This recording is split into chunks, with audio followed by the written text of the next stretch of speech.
Welcome ka random sa another video natin today. Well, nga pala, ang gagawin natin ngayon is magpapalit tayo ng gear oil.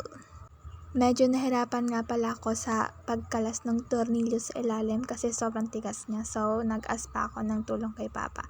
So, yun. Nung huli ako na din yung pinatanggal niya nito. Basta nag-isang tornilyo lang siya sa ilalim. Yung tornilyo na yun.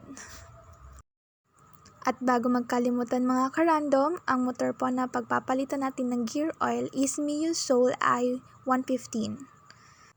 At kung nagtataka kayo kung para saan yung tornilyong iniikot-ikot ko dyan, well, dyan lang naman lalabas yung gear oil na gamit na.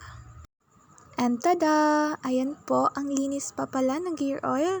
Sana hindi po kami muna nagpalit. Sayang. Pero nandyan na yan, so ipapalitan na lang din natin. Sa part naman nito, nilagyan na nga namin ng hangin para masaid yung medyo natitirang oil sa loob ng gear. Yamalob nga pala yung ginamit namin gear oil dito since yun din yung advice ng sticker na nakakabit dun sa makina ng mismong motor.